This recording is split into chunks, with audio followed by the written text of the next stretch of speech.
I think this time, if I'm really honest, this probably tested my mettle as a human being more than any other time in my working life, because it's just like there's so many moral judgments you have to make, and it's how do you look after people, and what do you fight for and what do you let go of. This is the Deep in the Weeds podcast. I'm Anthony Huckstep. It was spring in the UK when the pandemic forced a lockdown. It's now spring in Australia, and the world is still coming to grips with the pandemic. With the most recent announcement in the UK stating no more than 6 people can congregate in public together, what impact will that have on the hospitality sector, already reeling from the effects of the pandemic? Australian Skye Gyngell is the chef and owner of Spring in London and culinary director of Heckfield Place in Hampshire, England. Skye, how are you going? Hi, how are you? I'm well, thank you. Thanks for joining us. You've just reopened Spring again last week. What was it like to open the doors? It felt so good to open the doors, I have to say. I mean, uh, it was just really nice. I think we'd really missed cooking, and actually, it was funny because we'd sort of used. I guess gone to work every day, and we'd done lots of stuff. We did an ice cream van, and we did a kind of online shop, we kind of never turned the lights on in the restaurant, so it looked a bit kind of downtrodden and almost feral. And I couldn't ever actually imagine the lights on again, and the glasses polished and the flowers in the vases and stuff. So when that actually happened, it felt really nice. With that lead up before opening, when you got back in there with your team, what was it like, that sort of build up? Was it similar to opening the restaurant in the first place? It definitely felt the kind of anxiety of opening a restaurant for the first time was definitely echoed in the reopening. For me personally, it felt, without sounding too dramatic, and this is just a personal feeling, it felt very life and death for me. And I think it's been such a kind of strange time when any decision you make is a decision that's made on kind of sifting sand, that I just didn't know if it was the right thing to do. I mean, we're in a particular location, which, if the economy is booming and it's a really, really good location. It's absolutely bang smack in the center of London, and but nobody's in. There are no hotels open. There are no galleries open. Nobody's gone back to offices in London, really, and so it's now a kind of ghost town. You briefly mentioned that you tried a couple of different models to keep money coming in. What was the initial impact of the lockdown for you, and what were some of the things that you did? So I think what happened to us was, I think on about the 14th of March, Boris Johnson came on the news and sort of said nobody go to clubs, pubs, or restaurants, but he didn't actually close anyone down. So almost overnight, everything changed, and no, the restaurants became empty, and all the bookings were cancelled, and then we had this sort of, and really didn't know what was happening, and it was just kind of like it felt, I mean, I suppose for everybody completely surreal, but it wasn't until the 17th that Richie Sunak, who's um, the treasurer in England, actually announced the furlough scheme. And the furlough scheme was absolutely a huge relief for everybody. It was amazing because, I mean, you know, I have 60 people who work for me, and that's an incredible pressure to think, what are they going to do? How are they going to pay their rent? But so that was incredible and a huge relief. But then what happened for us was that, although furlough was a brilliant scheme, it didn't cover what we call in England tronc, which is a 12.5 optional service charge, which actually goes into a separate bank account, and it's divided up among, you don't pay national insurance on it, and it's divided up among all the people who work for you at the end of every month. So it really tops up people's wages by quite a considerable amount of money. And so that it didn't cover that. And I suppose the thing that I really learned from having what is a small business, I mean, is that you can probably stay afloat for about a week and a half, because we count on money coming in all the time, so you earn, you do an event and you earn money for that, and that's paying your wine bill, and then your VAT bills are coming in, and so what happened for us, the doors were just shut in front of us. It literally was like the doors shutting in front of your face, and then the tsunami comes in from behind. So we just were flooded with bills, and also just finding a way to top up people's wages so that they could actually pay their rent. And like, so many people I have work for me have children, and and it was catastrophic for wherever you looked. For our industry, it felt very catastrophic. So everybody who works for you, but also all the fishermen and the small farmers, I mean, everything just was, the taps were turned off overnight. And so we sort of tried to repivot very quickly because we work with one farm. So I've got this commitment to Fern Vero, a biodynamic farm in Herefordshire, and we take everything that she grows. So we are her one source of income. And so we kind of decided, and we kind of created this little online shop with Shopify. It was like super cheap, 150 quid or something to like set it up. And we just started doing vegetable boxes and deliveries. And over the 6 months, that increased to cooked food, and we started with breads and butters and all the things that we make at the restaurant added on, and so we've continued to do that, and we'll continue to do that post now that we're open. Wow. Did you ever think that that's something that you would be doing, having been an award-winning chef all over the globe? Do you know what? I've always dreamed I'd love to be a greengrocer.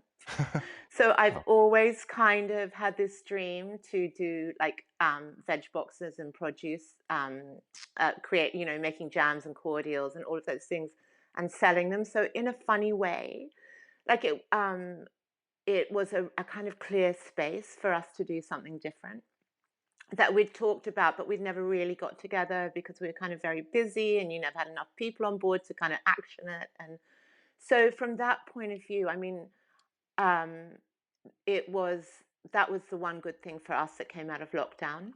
There's been government support, which you mentioned, but there's also been a lot of restaurants that won't be opening again in the UK.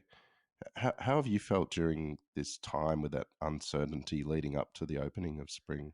I mean, I suppose if I'm really honest, we may survive, we may not survive. I mean, our business plan does not was not built on social distancing or no events. It just wasn't, that wasn't the model it was built on, and so it doesn't match with the rent we have to pay, the VAT we have to pay, the rates we have to pay, and uh, so I think for us too, like more will be revealed.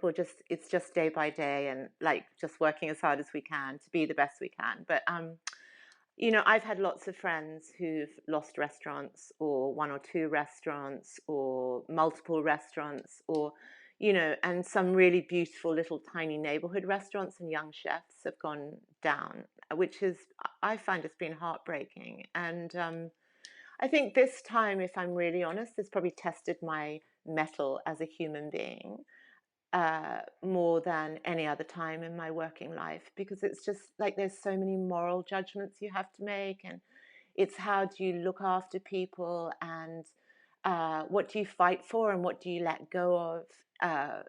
It's been really, really challenging, and if I'm just going to be honest, I've really struggled through it. It's been probably the most difficult thing to navigate.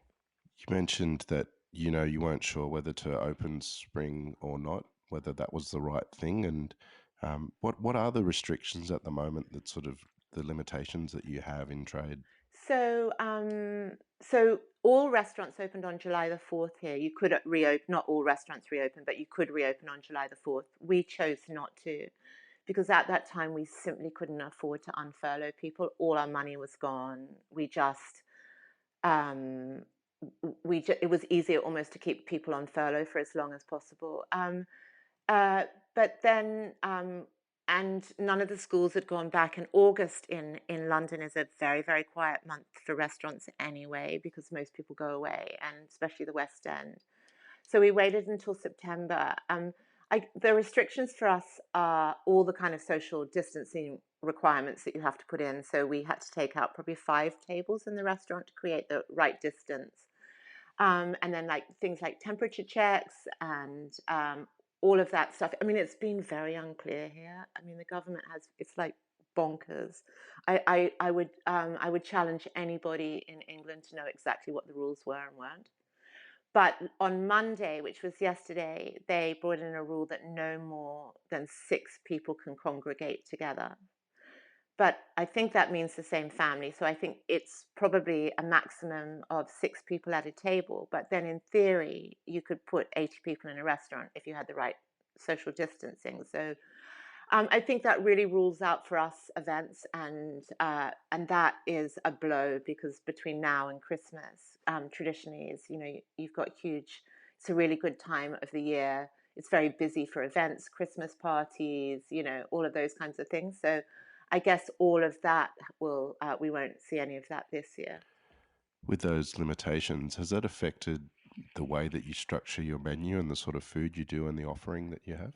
Um, well, yeah, I mean, we've reopened. So we used to have, for example, I mean, we're a shadow of the business that we were because we used to have, for example, 24 chefs in the kitchen on a kind of on a rota system. So not never 24 at one time, but we're down to 10 chefs running the service. We're not opening for lunch. We're only opening 5 evenings a week for dinner. Um, I front of house is I've lost most of I think we're down to about 10 front of house altogether. And so from a business of 60 people, we've gone down to about 22. I know, and so we have actually done a shortened menu, um, just because in terms of prep and all the stuff that we do at the restaurant, it's quite labor intensive because we make all the butter, the jam, the cordials, the liqueurs, the cheeses. We make everything there, so all of that's quite labor intensive. So we have shortened the menu a little bit.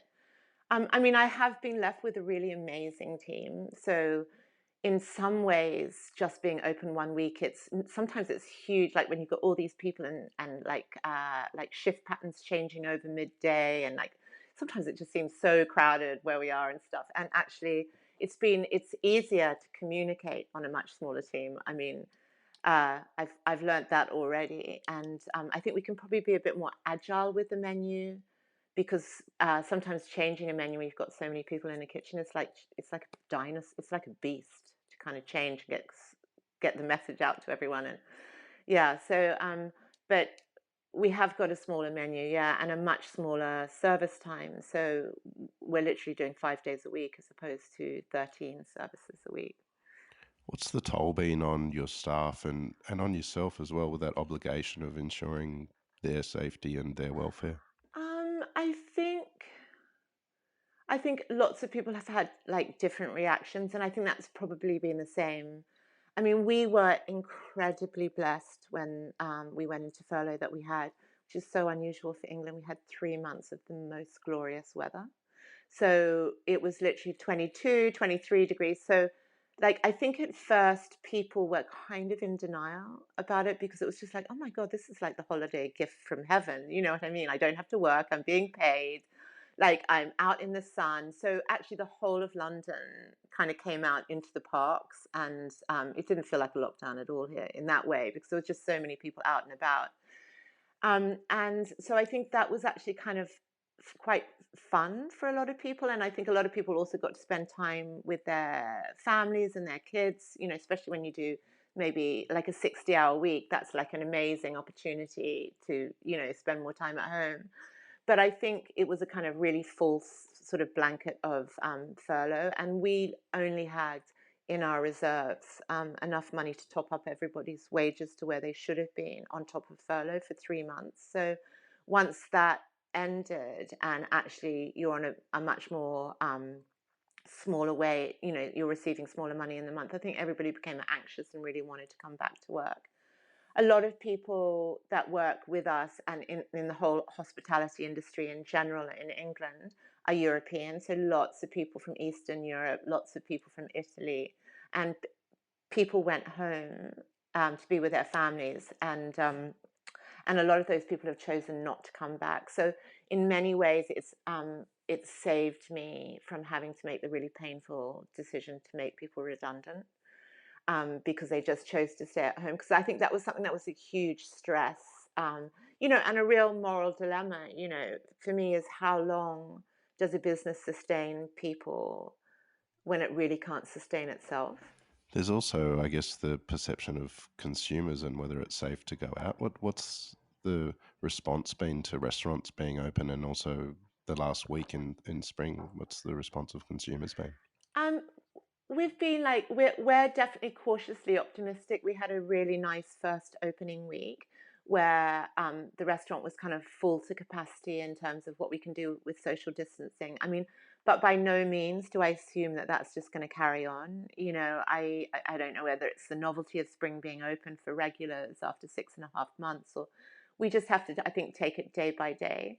We did this kind of huge, like, England did this thing in August called Eat Out to Help Out, where everybody was given, you could sign up for it, and everybody could get, I think it was £10 off every meal, and the government would reimburse the businesses. And I think that was a huge success, for a lot of people. Really came out for that, which I was kind of amazed about, because I mean, I get it if you're going to Nando's, but I actually, in top end restaurants, £10 sometimes is not a make or break, is it? If you're spending 80 pounds but I think all across the board, people embraced it and were going out. And I think it probably coincided with, people desperate to get out of the house, and an offer. And so I think there may have been like this hugely false busyness in August, and we'll just have to see where it goes now in September. I mean, we weren't open for it, so we didn't benefit it or not benefit from it, or people couldn't come to us and benefit from it. So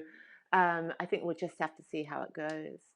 You mentioned earlier the location of the restaurant right in the middle of London, and it's not full of travellers and all sorts of people at the moment, but it's a stunning building that you're in, Somerset House.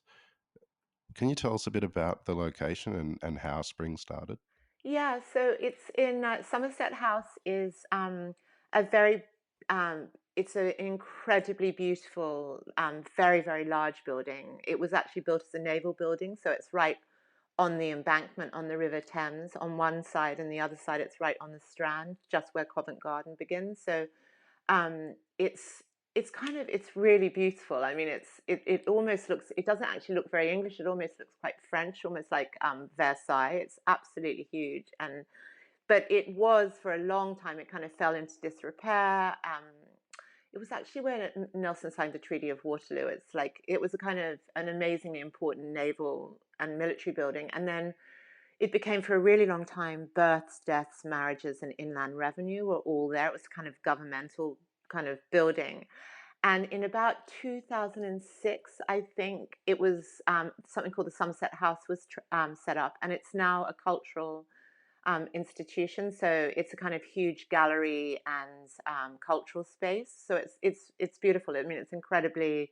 It's got lots of things happening there all the time. Specifically kind of exhibitions of young artists. It's got huge studios for young and emerging artists and designers. It's just it's attached to King's College, which is one of London's universities, and so it's a really busy, engaged, interesting place. And we've been there.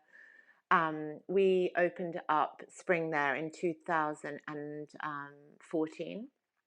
Yeah, so we're in actually one of the rooms that was actually of the wing that was inland revenue. So yeah, so we've been there, and it's lovely. It's right in, if people know London at all, it's next door to the Savoy Hotel, and right by Covent Garden, and so it's an incredibly sort of uh, busy part of London. It's got all the law courts are there, and the universities are there. Plus, there's it's theatre. It's also the theatre district. So it's kind of, if you're in like New York, it would be like it's in the West End. So that's where.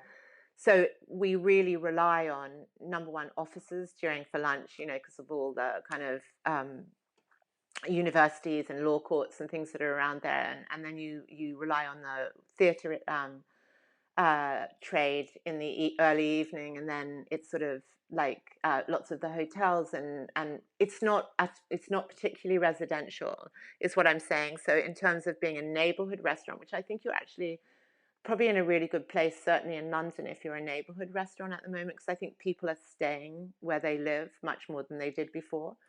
And I think it's very hard for any offices to resume until there's probably a vaccine or really good testing, because they can't really navigate the lifts. That's what everybody, I think if you're in a huge, like if you're in the Shard and I don't know if Morgan Stanley's there, but if you've got 2,000 Morgan Stanley people working there, you just simply can't get people up and down in the lifts and socially distance. So all of those offices are completely empty. You like to work with the seasons. How do you create food, and what inspires you for your menu at Spring?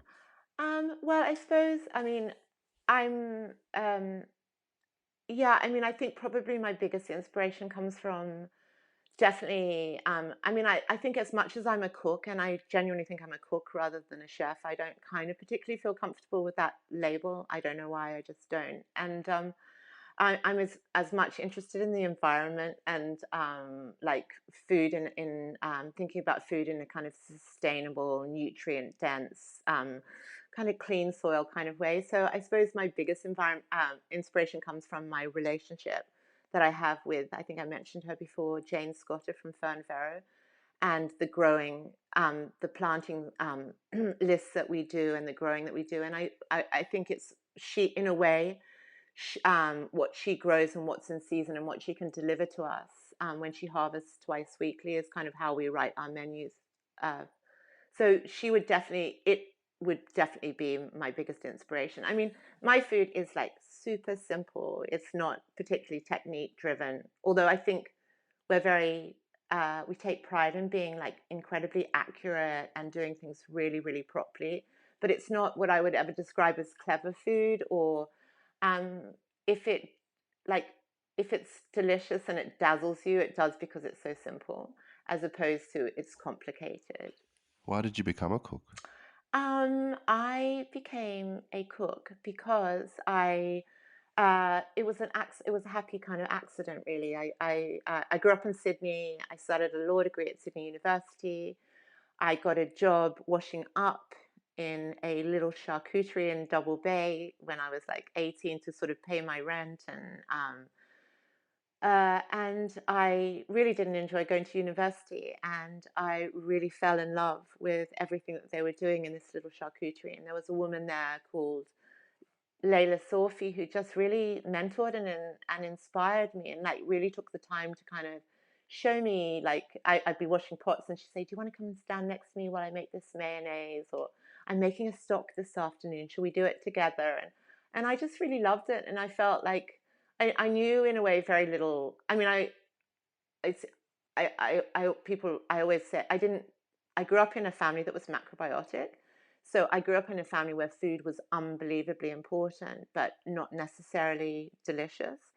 And so I I didn't sort of really learn anything from my mother or my grandmother. Not that they're bad cooks, but that it wasn't a sort of like it really came from this one woman, Layla Sophie, and I remember that all the time because her kindness and her her willingness to spend a little bit of time with me completely transformed my life, really. And from there, I was also kind of like obsessed with her, and everything she did I wanted to do. And she'd gone to school in Paris, and so about 2 years I stayed there for about 2 years, ended up leaving university after the first year, working full time at the charcuterie, and then going to Paris, and I've been cooking ever since. Well, you cut your teeth in some pretty amazing restaurants in France and England. What were the most influential moments on your career in those restaurants? I suppose I think you're probably definitely I am anyway. I can't speak for anyone else. I'm very much the sum total of all the people that I worked with over the years. And I mean, the first thing I need to say, I really have to say honestly, is like I'm not like I mean, I love working under stress and I love being busy and I'm happy to work 7 days a week. I don't necessarily like the traditional kind of format of a kitchen brigade. So I wasn't particularly happy for quite a long time. Like I fell in love with cooking. I went to work in Paris. My first job was at a restaurant called Dodin Buffon in Paris, and I got the shock of my life. And then I came to London and I worked at the Dorchester Hotel with a very famous Swiss chef called Anton Mosman.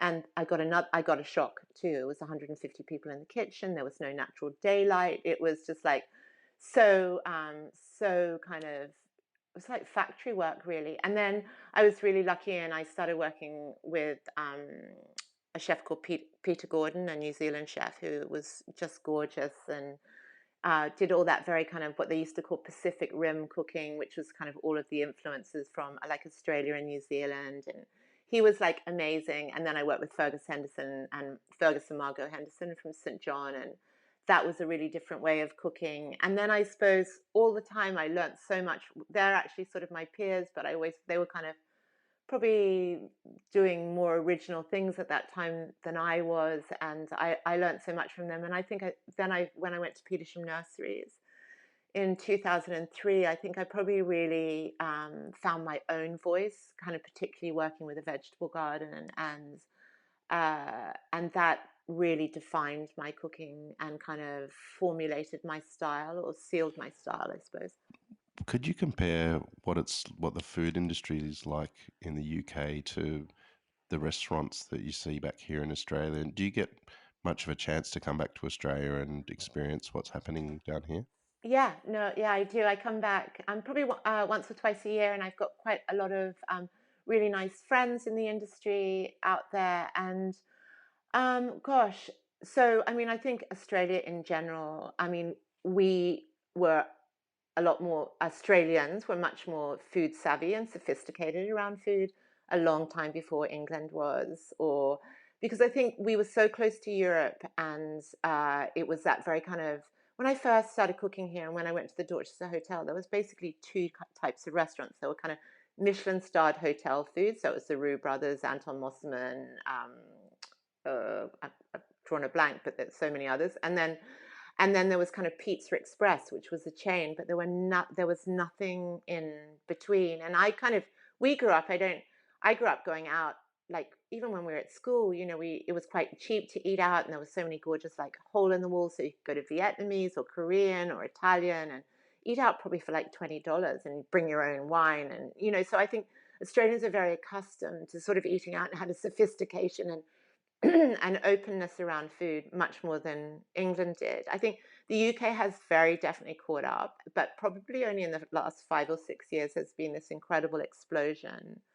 And I definitely think some of the most interesting food in the world is coming out of England now. I suppose specifically London, but there's some incredibly talented young chefs working.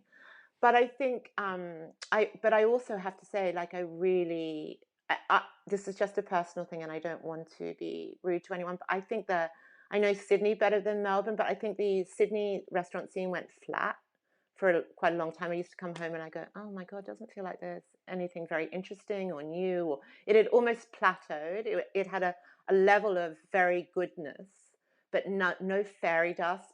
There was no kind of like, didn't feel like there were any kind of stars on the scene. And then I think probably in the last 5 or 6 years, with like the emergence of like Danielle Alvarez and Josh Nyland and there I'm like I can't think of his name.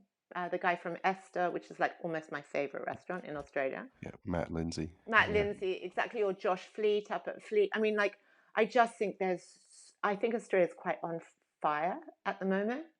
And I feel that it's really got its own point. I think all of those chefs have their kind of very distinct and beautiful points of view. And so I find like what's happening, and I suppose I can speak for Sydney a lot more because I go to Melbourne randomly once every 3 years for like 3 days or something. But and Brisbane, and I don't really go. I mean, when you come home, you go home and you see your family, and it's a bit kind of like, unless I go home for work, which I do from time to time. I think it's like there's some really beautiful, extraordinary. Like, I mean, Josh Nyland has like he's just a complete change maker about how people feel about fish. I mean, it's kind of, I find that's absolutely amazing what he's doing, and I think the whole world has sat up and looked.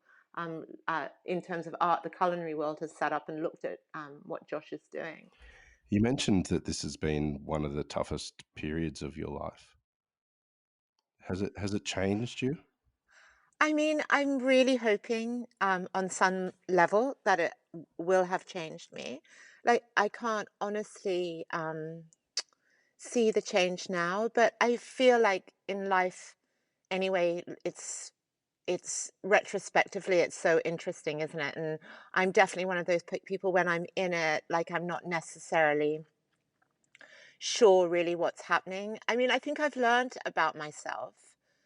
And it's definitely kind of brought up lots of kind of things for me to think about in terms of, who I am, how I react to things, how compassionate am I, how selfish am I? There's just been so many feelings around it. Um, and I hope that I'll be somehow a better person, or I feel it's what's been really interesting for me is probably how attached I am to work in a way, and a lot of it had been on a really selfish point of view.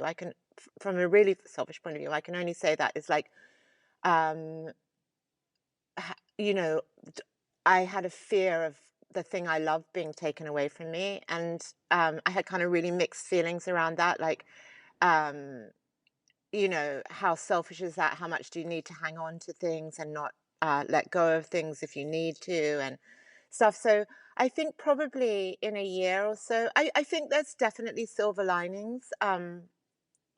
But I'm not, I mean, some of the silver linings would definitely be that we set up the online shop, that we managed to get like Jane's beautiful kind of fruit and vegetables to people in a retail way and to deliver to their door. And that's always been an ambition of both of ours, and so that did happen, and that will continue. So that was definitely, and because there was space in the kind of busyness to do it during lockdown, so that's definitely been a silver lining. I feel like, if I'm being really honest, and maybe I'm giving myself a hard time about it, but when the curtain went down, as it was, because that's how it really felt for me. It was just like, just the curtain went down on our work. I I'd imagined that I would have hoped at my age that I would have had this amazing clarity as a boss, and um and knew how to deal with things, and I I didn't. I've sort of given myself a hard time. I feel like I didn't kind of I maybe wasn't the person I was hoping I was going to be, which is really weird. I just didn't have a clarity around it, and that was really difficult for me because I felt that clear leadership was really, really needed then, and I wasn't sure what decisions to make or how to go forward with it. Well, I think this experience has, no one could have prepared themselves for what has happened, and I don't think anyone could be hard on themselves on the way that they've tried to deal with these circumstances. You mentioned how attached uh, you realized you were to the restaurant. Do you think you'll change how you operate restaurants and what Spring will be moving forward? I think we have to. I mean, the one thing that I have known the whole way through is that we all have to, we can't, and I think that was part of my struggle that I was just talking about, is we can't hold on to the old model of things necessarily. That we have to, in order to survive, we have to be able to be agile and open to change. And if we hang on to how we used to run restaurants, or how the business model worked, that we may get really stuck, and uh, and actually it would definitely work against us. Well, Skye, it's been an absolute honour to have you on Deep in the Weeds. Stay safe and keep in touch. Such a pleasure. Thank you for asking me. This is the Deep in the Weeds podcast. I'm Anthony Huckstep. Stay tuned as we share the stories of Australia's hospo community, suppliers and producers in search of hope during this pandemic. Special thanks to executive producer Rob Locke for making this all happen.